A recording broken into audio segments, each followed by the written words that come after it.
ഡ്രോണിൽ നിന്ന് വിക്ഷേപിക്കാവുന്ന precision guided missile വിജയകരമായി പരീക്ഷിച്ച് ഇന്ത്യ.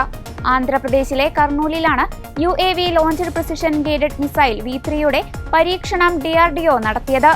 DRDOയെ അഭിനന്ദിച്ച പ്രതിരോധ മന്ത്രി രാജ്നാഥ് സിംഗ് ഈ പരീക്ഷണം ഇന്ത്യയുടെ മിസൈൽ ശേഷിക്ക് വലിയൊരു മുന്നേറ്റം നൽകുമെന്ന് സോഷ്യൽ മീഡിയയിൽ കുറിച്ചു. ഭാരം കുറഞ്ഞതും കൃത്യതയുള്ളതും വിവിധ വ്യോമ പ്ലാറ്റ്ഫോമുകളുമായി പൊരുത്തപ്പെടുന്നതുമാണ് ഈ മിസൈൽ. യുദ്ധ സാഹചര്യങ്ങളിൽ ഇത് തന്ത്രപരമായ മുന്നേറ്റം സൈന്യത്തിന് നൽകും. അത്യാധുനിക സാങ്കേതിക വിദ്യകൾ പരീക്ഷിക്കുന്നതുമായി ബന്ധപ്പെട്ട് DRDOയുടെ നയത്തിന് അനുസൃതമായാണ് പരീക്ഷണത്തിനായി കർണൂലിലെ കേന്ദ്രം തെരഞ്ഞെടുത്തത്.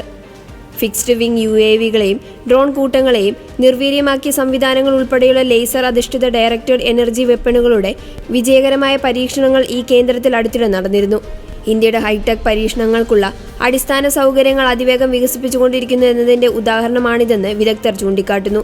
പുതിയ പരീക്ഷണം രാജ്യത്തിന്റെ പ്രതിരോധ ശേഷിക്ക് വലിയ ഊർജ്ജം പകരുമെന്നാണ് പ്രതിരോധ മന്ത്രി വ്യക്തമാക്കിയത്. ഇന്ത്യയുടെ പ്രതിരോധ ശേഷിക്ക് വലിയൊരു ഊർജ്ജം പകരുന്നതാണിത്.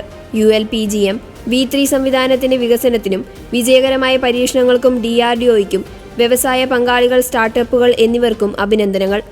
നിർണായകമായ പ്രതിരോധ സാങ്കേതിക വിദ്യകൾ സംശീകരിക്കാനും ഉൽപ്പാദിപ്പിക്കാനും ഇന്ത്യൻ വ്യവസായം ഇപ്പോൾ തയ്യാറാണെന്ന് ഈ വിജയം തെളിയിക്കുന്നുവെന്നും പ്രതിരോധ മന്ത്രി എക്സിൽ കുറിച്ചു.